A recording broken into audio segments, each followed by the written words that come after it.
Welcome to the Pot.Live podcast. I'm your host, Lenny G. This podcast is all about connecting the community with the thought leaders of business and entertainment in the cannabis industry. As this industry expands and becomes more and more mainstream, we want to educate and entertain our listeners and become your choice and voice for all things cannabis. Thanks for joining us and enjoy the show. Have you visited MJ.com? MJ.com is the online destination where you can find everything you need to know about the emerging legal marijuana industry. Where else can you find the latest original content, news, and trends? Connect to a local doctor to obtain your medical marijuana card, receive exclusive brand savings, and have your favorite product delivered straight to your front door? MJ.com has it all. Go check them out.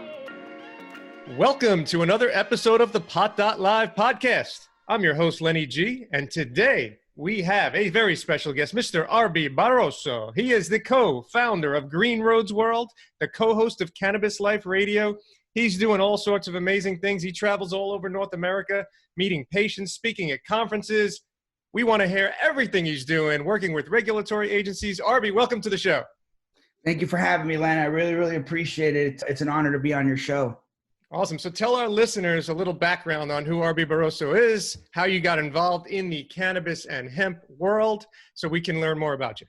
I mean, it started pretty much when the real estate market kind of took a dive. I was a broker from 1993, became a broker in 96, a real estate broker. And then when the 2007, 2008 kind of went south, I had a friend of mine that was out in Colorado, and we had some money put aside. And we went out to Colorado and kind of figured out, okay, is this an avenue that we want to get into? So that's kind of where we started dipping our feet into. We had a hydroponics store called Candy Shop Hydroponics on 2740 Canyon. We had our grow in Boulder. And then we bought our first dispensary in 2010 from Canamar. So that was kind of the whole evolution of, me really getting into the cannabis side. It was medicinal at the time. I kind of ran into a personal problem in 2010, 2011. I've had 3 hip replacements. 93 was my first one, 96 second, and 2001 was my third during a football accident, and it just never healed right. So had to go back in. So when the pain, management thing started down here in Florida, I got kind of wrapped up in it, and I got addicted to opiates. Got in trouble for carrying meds in my car. And at the same time, I was traveling back and forth to Colorado, which really, at the end, cannabis and CBD kind of, in my eyes, kind of saved my life in a way because, it took me 2 or 3 years to kind of realize, I had a strong family foundation, which was crackling really quick because, the wife, I had 2 daughters, and she either kind of gave me that ultimatum, either you're going to get straight or, we're done. So I actually violated my probation in 2013, September 4th, which is my clean date.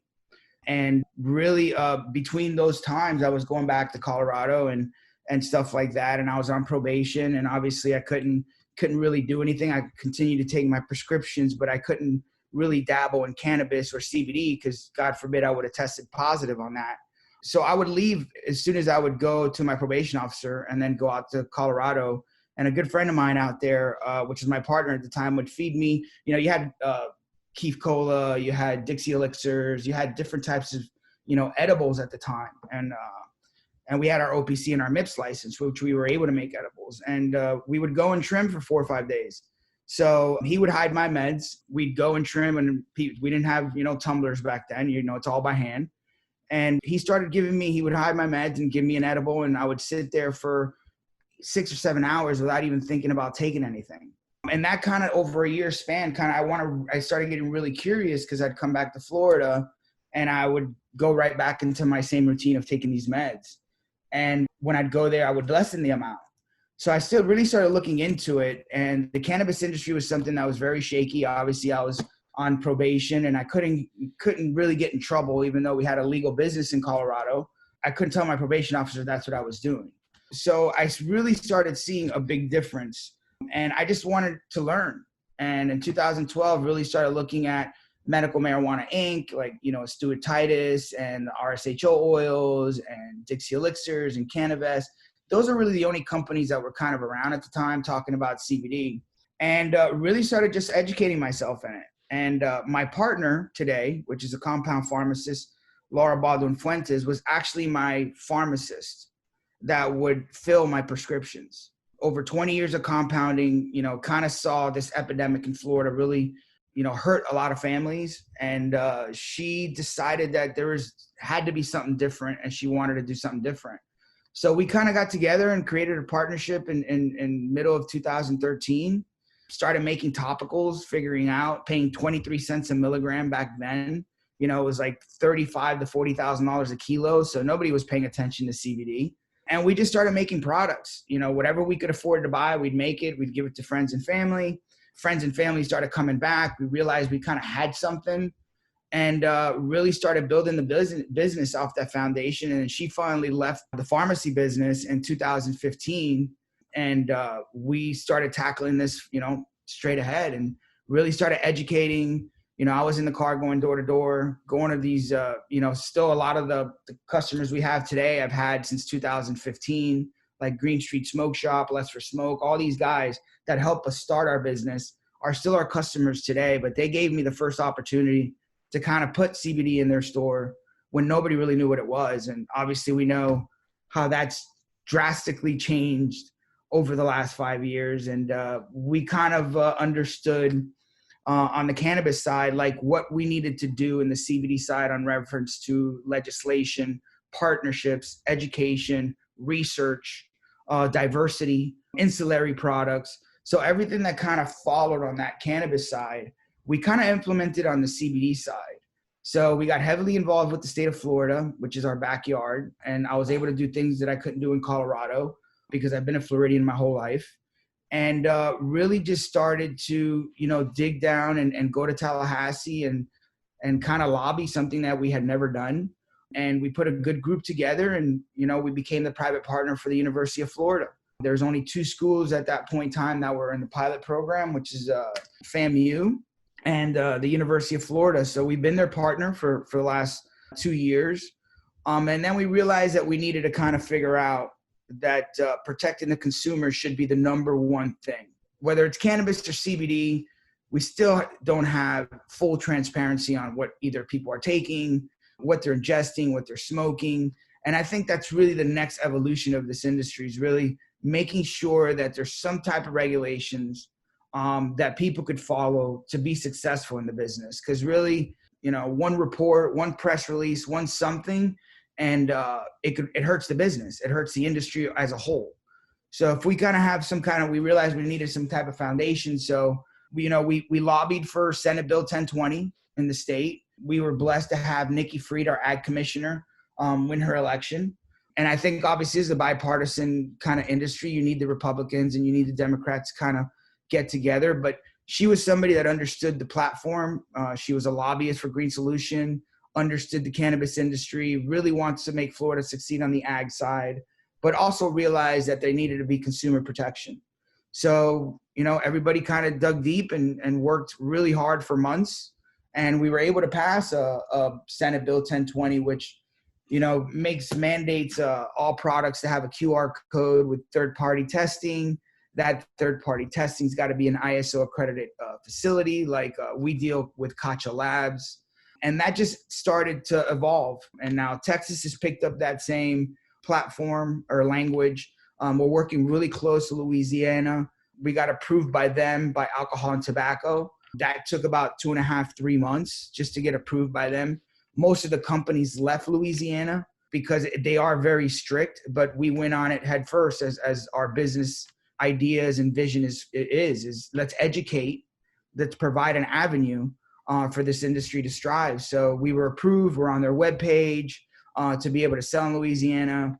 And then Indiana, which is really the star of, in my eyes, of this industry, they were the first ones to pass that QR code full panel legislation, which is Act 52. And then we kind of went off of them and helped that in Florida, made a couple adjustments. We passed a glitch bill this year to kind of make, fill in the blanks on the bill that we passed on SB 1020. And for all the listeners, I mean, look at these bills. If you want to be part of the industry, you want to look at what Texas is doing, because you're going to have labeling requirements. And if your labels don't match the state or their regulations, you'll get pulled. So you're going to spend money creating a product and having a vision for your business. And next thing you know, you spend $50,000 and, you know, Texas or Florida is telling you, you can't sell these in stores. You got to revamp your whole packaging. So that is one of the biggest things that I tell small businesses, because we do help some other CBD companies.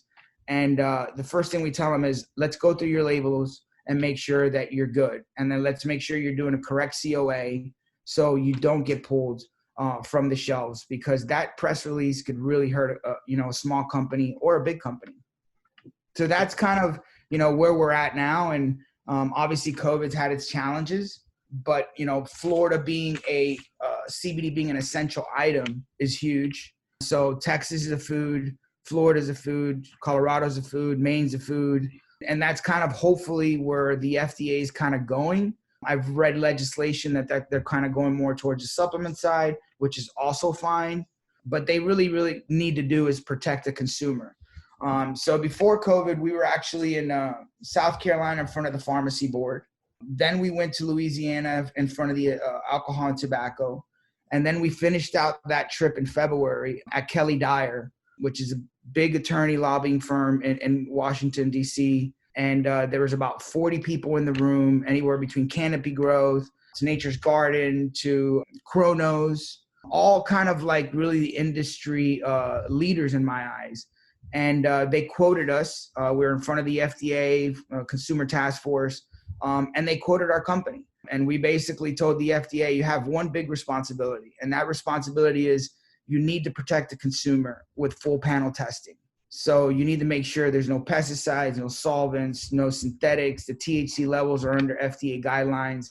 And then we have a starting point to whatever you want to call it, whether it's a food, a supplement, wherever you want to go with that. But your first responsibility with 20 million people taking CBD that are taking it just as a nutrient or a supplement daily, those people need to be protected. And then even more, the people that are taking it for some type of medicinal reasons, even though there still haven't been complete scientific facts that this works, but there's plenty of analytic data that shows that people are taking it and that it's helped them with certain symptoms that they might be going through in their life.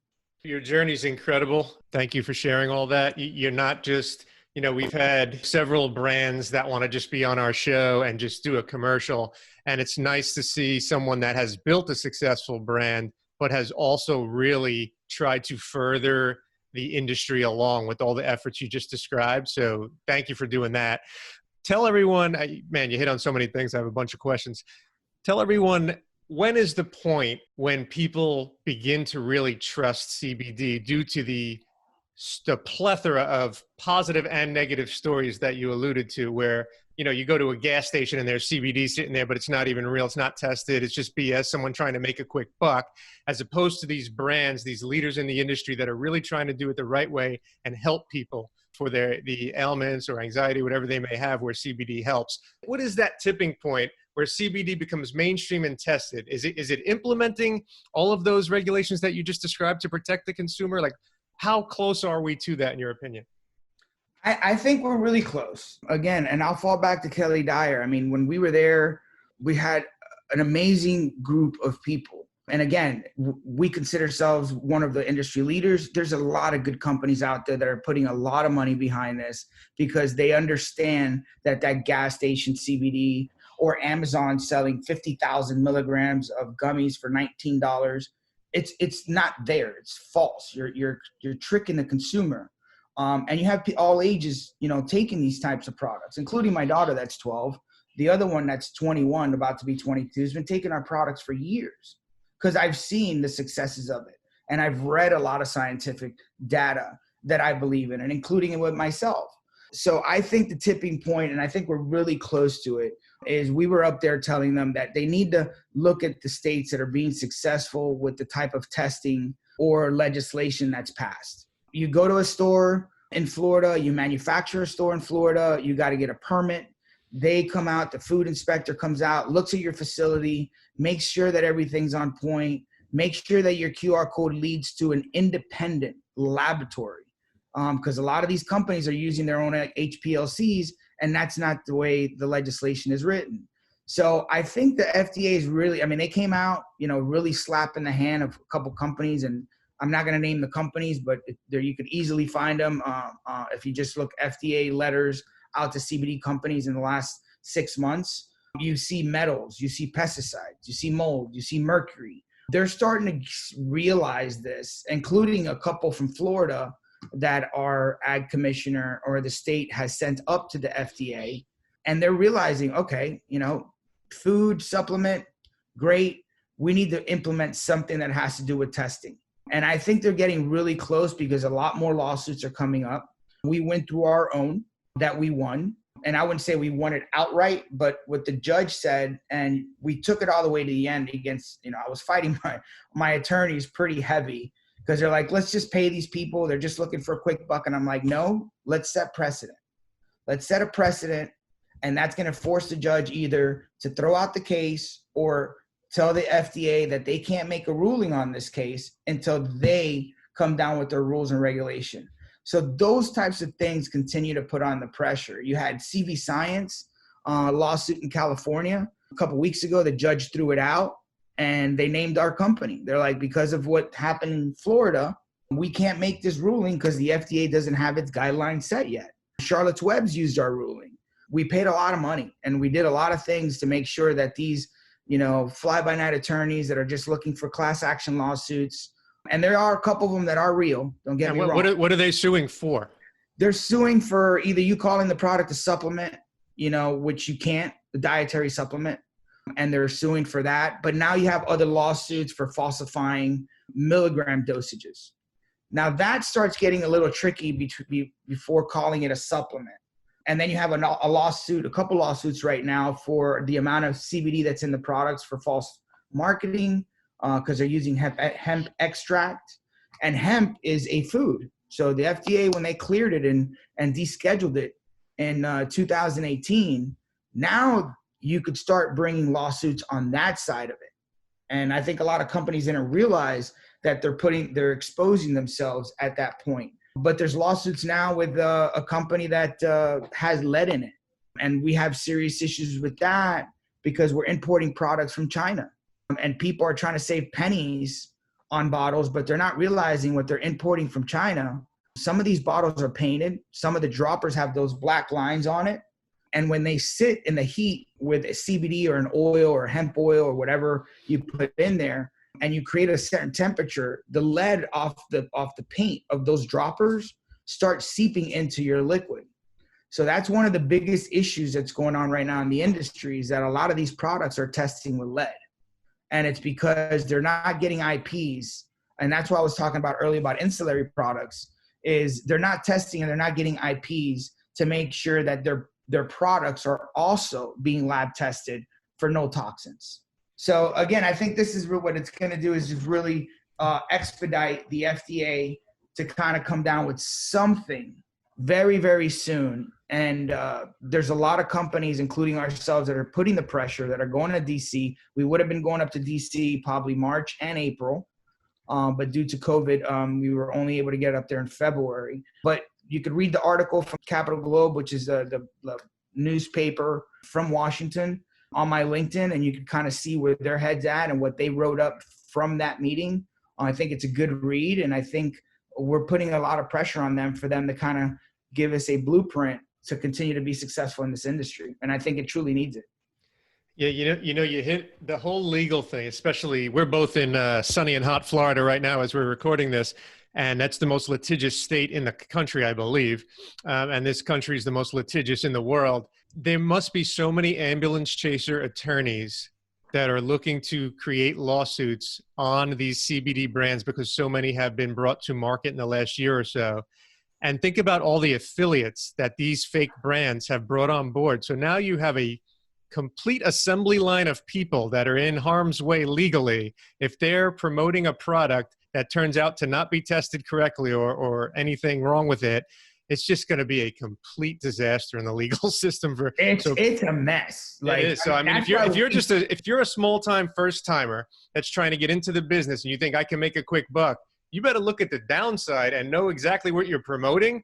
Or if you're white labeling something, know exactly what your product is, because you're putting yourself in harm's way. And these lawyers will steamroll the little guy who can't defend himself all day. I mean, that's why we fought so hard. And if you read the case of our case, the funny part is that every agency picked it up. You know, Green Roads, you know, going through, and the funny part is the way we won it, which is a beautiful case, you know, to read. We started doing our QR code with Indiana in 2018, June. So we were doing full panel testing in June of 2018 already with QR codes. To my knowledge, we were the first company to ever have it. We got a lot of backlash on it from other CBD companies saying that we were overreaching. We fought back at this, saying that this is what consumers truly need, is a transparency of what they're taking. For you know, for God's sakes, is you need to know what you're giving yourself or what you're giving a family member, because we're pretty ruthless with ourselves. You know, we care more about giving something to somebody else than truly taking something ourselves. So we kind of fought on that. So we had 2 attorneys that represented 2 clients that never purchased the products. So the funny part is that in June of 2018, we had made a run of 250 milligram CBD bottle that didn't test right. We literally automatically pulled that product off the market. It was only 1,500 units. We had pulled, I would say, about 900 bottles out. In April of 2019, literally 8 months later, this guy says that he purchased that bottle. And there was just no way that he could have purchased the bottle because we had made so many more runs after that. And the judge called him out on it because we provided documentations, because we had already started writing down and putting it on our software of what products. We won't launch a product if it doesn't fall within that 20% variance of whatever we call it in the bottle. Yeah, it's just, man, it's incredible that what business owners have to deal with in this country. It was crazy. It was so crazy. Yeah. So the judge is like, okay, what's your damages? You know, and the guy's like, you have no damages, you have no clients, and you bought a product in April that was discontinued in June. So how is this possible? So he goes, I can't rule in favor of Green Roads, but I will put the case aside because the FDA hasn't come out with its guidance. So he couldn't really throw the case out and give us a full win, because that would have set precedent, and then that would have moved, which I wish he would have, but that would have set the FDA scrambling, because now you have a court case that has set precedent. So it was fun times, very expensive, but fun times. Yeah, I bet. Hey, I always say, if you haven't been sued or been involved in a lawsuit, you haven't done anything. So especially in Florida. Yeah, especially in Florida. You're right. All right, so let's talk about the good stuff. So Green Roads World is doing great. Where can our listeners find out more about Green Roads World or Cannabis Life Radio and your show there? Follow us on Instagram. We're certified, so you can go to Green Roads. So we actually purchased the greenroads.com. It took us about 24 months to get that, and the guy made $160,000 on that purchase. Wow. So shout out to him on that and holding out for so long. But now you can find us at greenroads.com. You can find us on Green Roads on Instagram, Green Roads on Twitter. Go to greenroads.com. Go there at least for the educational part, because we have GR University that tells you a lot. Follow us on Facebook. We have members, or we have family. We have a Green Roads family, which, since we cannot disclose what medicinal values these type of products have, there's groups out there that have discussions about certain good companies too, that they've taken and that's helped them, with whatever they may be suffering with. So, I mean, anytime all you got to do is just basically put Green Roads, on your Google search, and you'll be able to find all our social media. And then Cannabis Life, obviously Cannabis Life, Cannabis Life Radio, we're coming back on that once this COVID's done. We had just started all over again. I'd taken a year break just because we were just putting our businesses and all our pieces together. And we were really happy in the direction that was going. But again, our main focus at the time was just Green Roads. So we're going to really start, getting diverse in this industry. We launched our new brand called Free the Leaf, which is a little bit more edgy. Green Roads is more as a wellness brand. So Free the Leaf is going to be stepping outside a little bit on that side. And it's going to be a lot of fun. I mean, we're going to be able to, we have our own CGMP facility. So we manufacture all our products. We're helping 3 or 4 small companies right now build their brand and make sure that they're, we're basically consulting them all the way through to make sure that they're not just wasting their money or getting pulled off the shelf. So those are the exciting things that are taking place. But again, it's still a challenge, Len. It's really about who could get through 2020 and survive, everything that's going on in the industry. And we just pray that the FDA comes out with some type of guidance so we could really, really turn on the engine and put our foot on the gas. Yeah, and normally, Arby, I finish up with, something that concerns you and something that excites you in the overall industry. I think we touched on the concern for sure with the whole legal mess. Give us something, not just about your brand, something in the overall cannabis industry, whether it's actual marijuana, CBD, hemp, whatever it may be, something that excites you for the future. What excites me is that alcohol is dropping and cannabis is increasing. I'm a full plant guy. I believe in the full plant. I'm just not in the cannabis industry because I don't have the money to buy a $50 million, license here in Florida. But I think as the industry continues to evolve, I think what we're talking about today, 10 years from now, it's going to be completely different. I'm excited about having rec in the state, or at least having a controlled rec where you can kind of grow your own medicine. I think that'll happen in the next 4 years. I'm happy about, the older generation, our 60s or 65-year-olds. I'm getting there close. I'm 49, but understanding that cannabis is not a gateway drug because they're getting educated about it. So that's increasing the opportunities in the industry and really helping out, and getting away from these pharmaceutical commercials for everything from restless leg syndrome to take this and take that. I think cannabis has a lot of medicinal values, and you can see, the pharmaceutical industry is really having an issue with it. And that's what truly excites me. Obviously being somebody that had an issue with meds, I'm for full plant nutrition, alternative, ways of kind of feeling better. So I think that's what truly excites me, is that people are really looking at this, and the amount of people that are either medicating or taking CBD is increasing, and the amount of medications that people are taking are decreasing. And that really excites me.